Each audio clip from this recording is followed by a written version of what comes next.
Are you insane, Violet? Clean out your desk immediately. You're fired. My boss's face was red with fury as he pointed to the door. Just hours ago, I'd come back from reporting our factory to the Minnesota Pollution Control Agency. Now I stood in his office, my heart pounding, holding a cardboard box. You can't fire me for doing the right thing, I said, my voice shaking. He leaned forward. Watch me. 2 security guards appeared behind me. One grabbed my arm. The other took my company badge. As they marched me through the hallways I'd walked for 8 months, my coworkers stared. Some looked shocked. Others quickly turned away. I thought about my sick mother at home, about the contaminated river, about all the lies I'd discovered. They thought firing me would silence me. They had no idea what was coming. The factory doors slammed behind me. I stood in the parking lot, clutching my box of desk items. The Minnesota sun beat down on my face. In the distance, I could see the Baudette River where they dumped their toxic waste. That's when I made my decision. If they wanted a fight, I'd give them one they'd never forget. 8 months earlier, I'd been living my dream in New York City. My apartment overlooked Central Park. My job at a major pharmaceutical company paid well. Life was good. Then my phone rang at 2 a.m. Violet, it's Mrs. Henderson from next door. The elderly voice sounded worried. Your mother collapsed. She's in the hospital. I caught the first flight to Minnesota. The contrast hit me immediately. From Manhattan's towers to Baudette's single main street, from subway noise to small-town silence. Mom looked so fragile in that hospital bed. It's just old age, honey, she whispered. But the doctor's face told a different story. She needs constant care, he said. The treatments aren't working like they should. That night, I made the hardest decision of my life. I called my New York boss. I need to resign, I said. My mother needs me. He understood. You're one of our best analysts, Violet. I'll write you a glowing recommendation. 2 weeks later, I was back in Baudette permanently. The town felt smaller than I remembered, quieter. But at least Maxwell Pharmaceuticals, a drug factory in town, was hiring. Maxwell Pharmaceuticals sat on the edge of town like a concrete giant. The building stretched across what used to be farmland, its smokestacks reaching toward the clouds.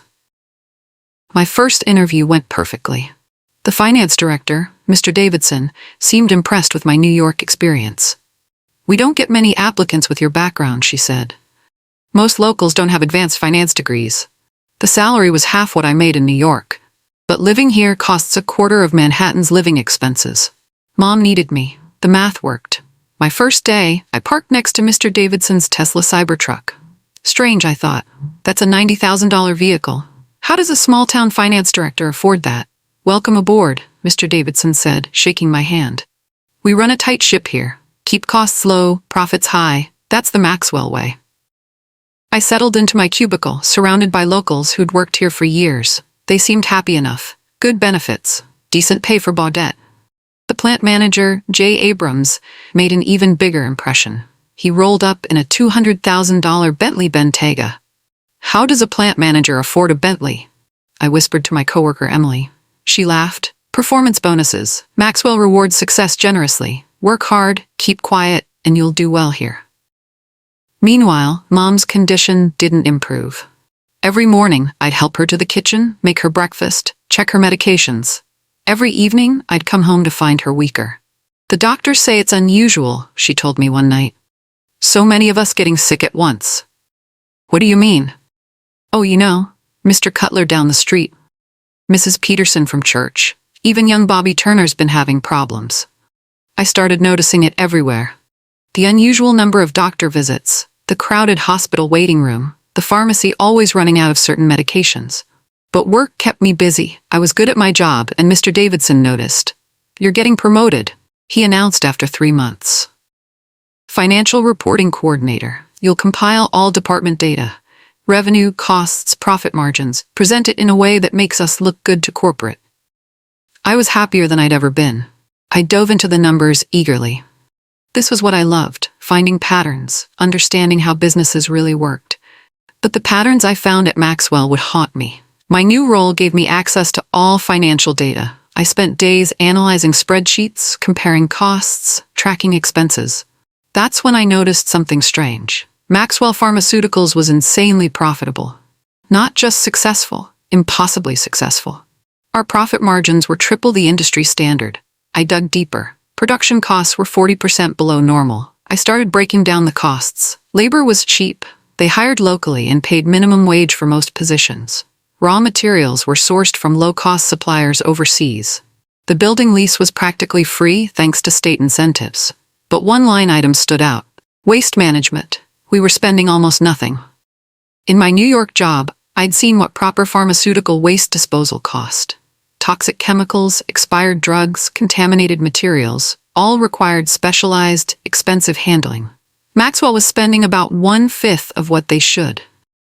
I stared at the numbers, unable to figure out how they saved so much on a typically expensive process. That evening, Mom had another coughing fit. I held her hand as she struggled to breathe. The doctor increased her medication again. "It's affecting my kidneys now," she whispered. "Maybe we should see a specialist in Minneapolis," I suggested. "Too expensive," she wheezed. "Insurance won't cover it." I looked out her bedroom window. In the distance, I could see Maxwell's smokestacks against the sunset. The next morning, I gathered my courage. During our weekly meeting, I showed Mr. Davidson the reports. "These numbers are incredible," I said. "I figured out most of our cost savings, but the waste management budget seems too low." His smile vanished. "That's not your concern. I'm just trying to understand. Don't you have real work to do?" His voice turned sharp. "Focus on your actual job, Violet." I'd never heard him speak like that. He dismissed me with a wave, already pulling out his phone. Back at my desk, I couldn't concentrate. Why the hostile reaction? What was he hiding? That afternoon, I overheard 2 maintenance workers talking by the coffee machine. "Night shift again?" one asked. "Yeah. Gotta dump another load. River's getting pretty bad." "Not our problem. Just following orders." They noticed me and quickly walked away. But their words stuck in my mind. River, dump, night shift. I thought about Mom's illness, about all the sick people in town, about the Baudette River that ran past the factory. No, they wouldn't, would they? I started investigating quietly. Saturday morning, I drove along the Baudette River, following it upstream toward Maxwell's plant. I'd told Mom I was going grocery shopping. The river looked normal enough. Clear water, trees along the banks, a few fishing spots. But as I got closer to the plant, things changed. The water turned slightly murky. The vegetation looked different. Some areas strangely bare, others with odd discoloration. I parked and walked along the bank. Then I saw it. A concrete pipe, partially hidden by overgrown bushes, extending from Maxwell's property into the river. A thin stream of liquid trickled out. I took photos with my phone, my hands shaking. This couldn't be legal. No wonder they saved money on waste disposal. They were dumping it directly into our water supply. According to official records, we were paying a disposal company, but the amounts were tiny, and the company, EcoSafe Solutions, didn't exist online. My heart raced. This was it. They were poisoning our river, poisoning our town, poisoning my mother. Monday morning, I knew what I had to do. First, I tried the right way. I made an appointment with Mr. Davidson, showed him the evidence, explained the health risks. "People are dying," I said. "We have to stop this." He laughed. Actually laughed. "You don't understand business, Violet. This is how we stay competitive." "It's illegal." "Says who? We have permits. We follow regulations." "Those permits are fake. The disposal company doesn't exist." His face darkened. "Careful, you're making serious accusations." I stood my ground. "I'm going to Mr. Abrams. Be my guest," Mr. Davidson replied. I finally got a meeting with Mr. Rye Abrams, the plant manager. His office was bigger than my apartment in New York. Photos with politicians covered the walls. He smiled like a snake. "Violet, I've heard about you. Smart, dedicated, exactly what we need here." Then he offered me a deal. "How does $120,000 a year sound?" Mr. Abrams leaned back in his leather chair. "Plus bonuses. Could be $200,000 total compensation." I blinked. That was triple my current salary. "Why?" "You're talented. We want to keep talent happy." He slid a contract across his mahogany desk. "Sign this. Start Monday. Buy yourself a nice car." I read the fine print. The job came with a strict confidentiality agreement. I couldn't discuss company operations with anyone, ever. "You're trying to buy my silence." His smile widened. "I'm offering you a future. Think about your mother. Medical bills are expensive. My mother, sick because of his factory's waste. And he was using her illness to manipulate me. Will you stop dumping waste in the river? Business is business, Violet. If we don't do it, someone else will. At least we provide jobs. I pushed the contract back. No. His smile disappeared. Think carefully. This offer won't come again. My answer is no. I left his office knowing I'd just made a powerful enemy, but I couldn't be bought. Not when lives were at stake. That afternoon, I drove to the Minnesota Pollution Control Agency in Duluth. The building looked official. Government seals, American flags. This was where justice lived. The receptionist directed me to Officer Tom Bradley. He listened carefully as I showed him everything. Photos, documents, financial records. This is serious, he said. We'll investigate immediately. How long will it take? Few weeks, maybe a month. We need to be thorough. People are dying now. He patted my shoulder. I understand, but we have procedures. You did the right thing coming here. I left feeling hopeful. Finally, someone would act. The government would stop Maxwell Pharmaceuticals. Keep working normally. Officer Bradley had advised, we might need inside information. So I returned to Baudette. Kissed Mom goodnight. Went to work the next morning like nothing had happened. That lasted exactly 3 hours. Violet Carter? Mr. Davidson stood at my cubicle. Clean out your desk. You're fired. The words hit like a punch. What? Why? Are you insane, Violet? You know why. Security will escort you out. The security guards watched as I packed my belongings. A coffee mug, a photo of Mom, a stress ball shaped like a duck, pathetic remnants of my career. This is illegal, I said. You can't fire me for reporting violations. Mr. Davidson smirked. We're firing you for poor performance. It's all documented. That's a lie. Prove it. My coworkers avoided eye contact. Some looked sympathetic but scared. Others seemed to already know this was coming. As I was escorted out, I passed Mr. Abrams in the hallway. He didn't acknowledge me, just kept walking like I was invisible. Outside, I sat in my car, stunned. How did they know? I'd been so careful. Went to Duluth alone. Told no one. I drove home in a daze. Mom was napping on the couch. I didn't wake her. What would I say? That I'd lost our only income? That I'd failed to stop the poisoning? Instead, I drove back to Duluth. I needed to tell Officer Bradley about being fired. Maybe it would speed up the investigation. The Minnesota Pollution Control Agency office was quieter in the afternoon. I found Officer Bradley at his desk, typing a report. They fired me, I said. Right after I came here. He looked up, concern on his face. That's terrible. Clear retaliation. Can you do something? Speed up the investigation? I'll try. This changes things, makes it more urgent. As we talked, his phone rang. He glanced at the caller ID and his expression changed. The phone sat on his desk, screen up. I saw the name clearly. J. Abrams. Our eyes met. The blood drained from his face. You know him, I whispered. I can explain.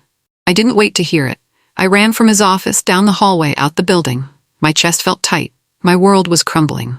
The plant manager had connections in the very agency meant to police him. No wonder Maxwell operated freely. They own the watchdogs. I sat in my car, crying. Who could I trust? Where could I turn? The corruption ran deeper than I'd imagined. That night, I called a town meeting. Mom helped spread the word, though she warned me. Most folks work at the factory, honey. They won't want to rock the boat. She was right. Only 12 people showed up at the community center. Mostly elderly residents, a few concerned parents. No factory workers. I presented my evidence, showed the photos, explained the connection between the waste and their illnesses. We're being poisoned, I said. Our river, our land, our air. Maxwell Pharmaceuticals is killing us slowly. Mrs. Peterson raised her hand. But they employ half the town without those jobs. Would you rather have jobs or lives, I asked. It's not that simple, Mr. Cutler said. I've got grandkids to feed. Can't afford to lose my pension. One by one, they made excuses. Fear of losing jobs, fear of retaliation, fear of change. So we do nothing? I asked. Just let them poison us? The room fell silent. People shuffled out quietly. Soon, only Mom and I remained in the empty community center. I'm proud of you, Mom said, squeezing my hand. But sometimes, honey, David doesn't beat Goliath. Defeated and broken, I decided to fight for something else. If the town wouldn't stand with me, I'd at least file for wrongful termination. Maybe, just maybe, I'd be paid enough to move Mom out of this town. I contacted a lawyer in Minneapolis. Amy Chen specialized in these sorts of cases. She listened to my story over the phone. You have a strong case, she said. especially with documentation. Can we meet? I drove 3 hours to her office. She was younger than expected, but her eyes were sharp, intelligent. They'll try to bury this, she warned. Big companies have resources. Are you prepared for a long fight? Yes. Good. I'll take your case, but I want you to do something else. Don't give up on the waste disposal case, please. Report to the federal EPA. Create a paper trail. That night, I compiled everything into a detailed report, sent it overnight mail to the Environmental Protection Agency headquarters in Washington, D.C. I also filed a formal complaint with the Occupational Safety and Health Administration, the Department of Labor, anyone who might listen. While I waited, Mom's health continued declining. My savings dwindled. But I had hope. Then Amy called with news. They want to settle. Fast. The settlement meeting was held at a neutral location, a hotel conference room in Grand Rapids. Mr. Abrams attended personally, flanked by 3 lawyers in expensive suits. They slid a check across the table, $50,000. Sign this release, their lead lawyer said. Take the money, move on with your life. I looked at Amy, she shook her head slightly. No, I said. They increased the offer, $100,000. Then $200,000. Final offer, Mr. Abrams said, $300,000. More than you'd make in 4 years. I thought about Mom's medical bills, about my empty bank account, about the easy way out. Then I thought about the river, the dead fish, the sick children, the lies. No deal, I said. See you in court. Mr. Abrams's face turned red. You're making a mistake, little girl. We own this state. We'll see about that, Amy replied coolly. As we left, I heard Mr. Abrams on his phone. She refused. Move to Plan B. I didn't know what Plan B was, but I was about to find out. Plan B started with intimidation. Threatening calls at night. My car tires slashed twice. Mom was terrified. Maybe we should leave town, she suggested. And go where? With what money? Then came the legal harassment. Maxwell sued me for theft of trade secrets, corporate espionage, breach of confidentiality. Amy fought each claim, but it drained my resources. Local businesses stopped serving me. The grocery store refused my checks. The gas station wouldn't let me fill up. Even the library banned me for disruptive behavior. But the worst part was the whisper campaign. Suddenly, everyone heard I was crazy, unstable, a disgruntled employee seeking revenge, making up stories for attention. Old friends crossed the street to avoid me. Church members suggested I seek help. Even Mom's doctor implied her illness was psychosomatic, triggered by my delusions. I was becoming a pariah in my own hometown, exactly what Maxwell wanted. But then, a breakthrough. The EPA called. They were sending investigators. 2 federal agents arrived on a Tuesday morning. Unlike the Minnesota officials, they meant business. No connections to local politics. No fear of Maxwell's influence. They took water samples, soil samples, interviewed sick residents, subpoenaed company records. Maxwell panicked. Suddenly, trucks worked overtime, removing evidence. Documents were shredded. Computer hard drives disappeared. But it was too late. The EPA had enough. Massive violations, Agent Rivera told me. Criminal negligence. This goes to the federal prosecutor. Meanwhile, Amy's lawsuit gained momentum. The judge, an older woman from St. Paul, wasn't impressed by Maxwell's legal team. Wrongful termination is clear, she ruled. Trial will proceed. Maxwell's lawyers tried everything. Delays, motions, appeals. But Amy was relentless. Then came the turning point. A Maxwell employee, another department manager who had also benefited from cost savings but was scared by the federal investigation, became a paid whistleblower. He brought internal memos proving they knew about the contamination, chose profits over lives. The news broke statewide. Suddenly, reporters called. TV crews arrived. The story went viral. Small-town hero battles corporate giant. Maxwell's stock price plummeted. The trial was swift. Amy presented overwhelming evidence. My documentation, the whistleblower's testimony, EPA findings. Maxwell's lawyers tried character assassination, painted me as disgruntled, vindictive, mentally unstable. But the jury saw through it. Small-town folks understood loyalty, understood courage, understood right from wrong. The verdict, $600,000 in damages for wrongful termination, plus legal fees, plus punitive damages. But that was just the beginning. Emboldened by my victory, townspeople filed a class action lawsuit. Hundreds of victims seeking compensation for health problems, property damage, lost wages. Maxwell tried to settle quietly, offered millions to make it go away. But the people wanted more than money now. They wanted justice. The EPA filed criminal charges. The Minnesota Attorney General opened an investigation. Federal prosecutors built a case. Mr. Abrams was arrested at his mansion, led away in handcuffs as news cameras rolled. Mr. Davidson turned state's evidence to avoid prison. Officer Bradley from the Minnesota Pollution Control Agency was also arrested, charged with corruption, bribery, obstruction of justice. The dominoes were falling fast. The class action settlement made national news, $50 million to be divided among victims. Medical monitoring for life, full healthcare coverage. But money couldn't undo the damage. Some people, including elderly Mr. Cutler, had already died. Others faced lifelong health issues. Mom's condition improved once she started proper treatment at Mayo Clinic, but her kidneys were permanently damaged. She'd need medication forever. The factory shut down. State investigators found systematic violations going back decades. The cleanup alone would cost hundreds of millions.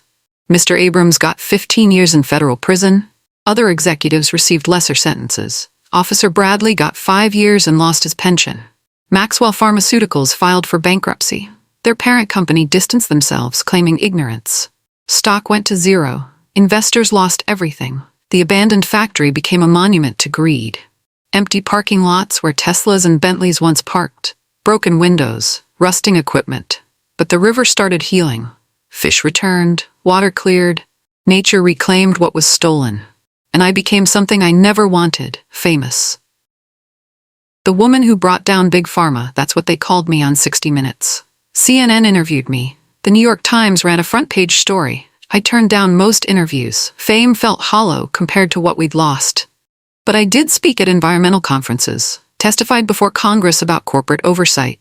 Job offers poured in, government agencies, environmental groups, law firms, even pharmaceutical companies wanting to clean up their image. I chose carefully, accepted a position with the Natural Resources Defense Council. Good salary, meaningful work. Based in Chicago, close enough to visit Mom regularly. The old apartment in New York seemed like another lifetime.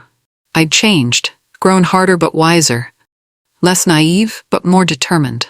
Baudette slowly recovered. New businesses opened. Tourism increased. People came to see the David versus Goliath town. The river became a symbol of environmental recovery. Mom moved to a smaller house near the hospital. I hired a part-time nurse, visited every weekend. We never talked about those dark months, but they'd bonded us deeper than before. Sometimes I'd drive past the abandoned factory. Weeds growing through cracks, windows boarded up, a reminder of what greed could destroy. 1 year later, a growing YouTube channel, Revenge with Evelyn, called. They wanted to make a story about the case. Not a lot of money, but they were willing to share the truth. I almost said no. Then I thought about the message, about reaching people who'd never read newspapers, about preventing future Maxwells. So I agreed with conditions. Accuracy mattered. No glamorizing. Show the real cost of corporate crime. I'm so proud of you, Mom whispered. I learned courage from you, I replied. 5 years passed. The river ran clean. The factory site became a nature preserve. Baudette reinvented itself as an ecotourism destination.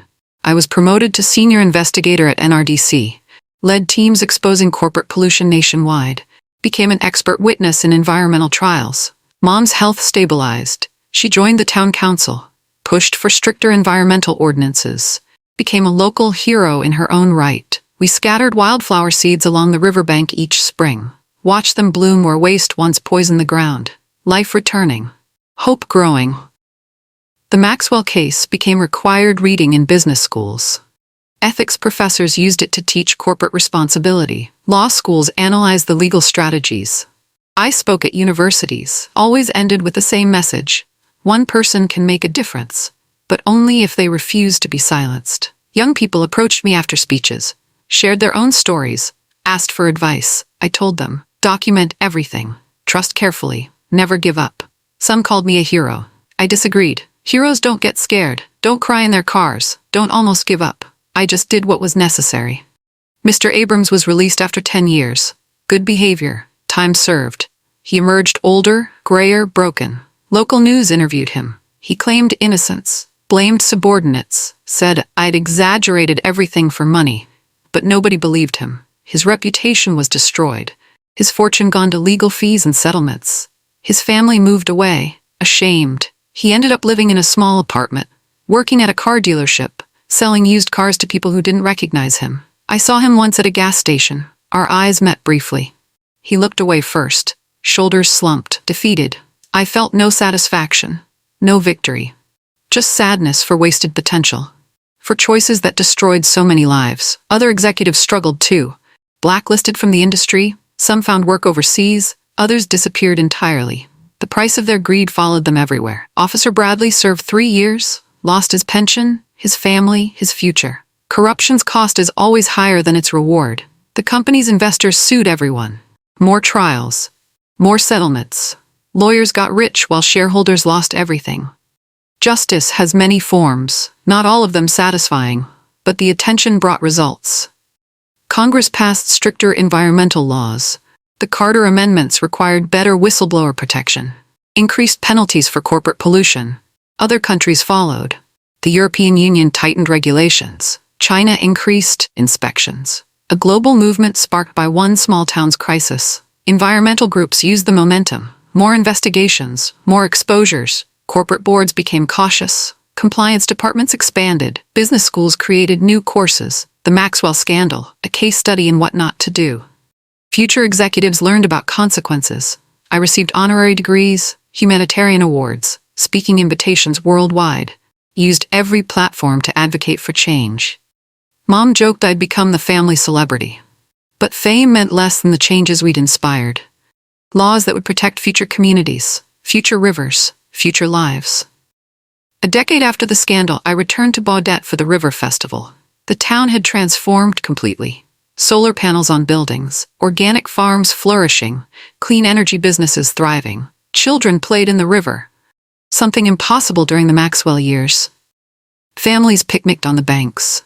Kayakers paddled through clean water. The old factory site was unrecognizable. Native prairie grasses waved in the wind. Walking trails wound through restored wetlands. Educational signs told the story. A memorial stood near the entrance, in memory of those we lost, in honor of those who fought. May we never forget. Mom, now in her 70s, still served on the town council, still fierce, still advocating. We walked the trails together, slower now but content. Former coworkers approached throughout the day, thanked me, apologized for not supporting me sooner, shared their own regrets. We were scared, they explained. Jobs, families, survival. I understood. Fear is powerful. Courage is rare. Most people just want to live quietly. But sometimes quiet living enables great evil. Sometimes someone must speak, risk everything, stand alone. That's the real lesson. Not that I was brave, but that bravery was necessary. My foundation grew beyond expectations. Offices in 12 countries, 100-person staff, millions in assets, all dedicated to supporting environmental whistleblowers. We provided legal representation, financial support during unemployment, security when threatened, counseling for stress, everything I'd wished for during my ordeal. Success stories accumulated, factories shut down, executives imprisoned, waters cleaned, lives saved. Each victory built on the last.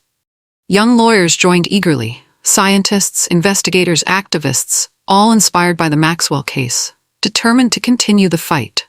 I stepped back from day-to-day operations, hired an executive director, focused on strategy, fundraising, big-picture planning. The work continued without me. Systems in place, mission clear, legacy secured. The foundation would outlive its founder. That's when I knew we'd truly won, not just against Maxwell, but against the system that enabled them. Changed it, improved it, left it better. Mom lived to see it all, the trials, the changes, the healing. Her illness managed, her daughter vindicated, her town restored. She passed peacefully one spring morning, surrounded by family, at peace, proud. At Mom's funeral, the church overflowed.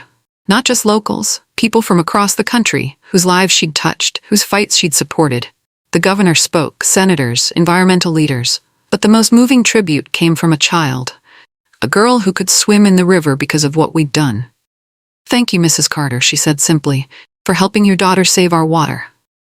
We buried Mom on the hill overlooking the river, where she'd walked as a girl, where she'd taught me to skip stones, where the water now ran clear. The headstone read, "Margaret Carter, mother, fighter, hero, the river runs clean." I stayed in Baudette for a month. settling affairs, sorting memories, deciding what came next.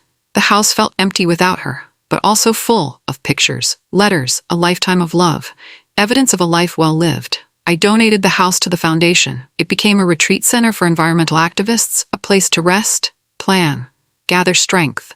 Mom would have liked that.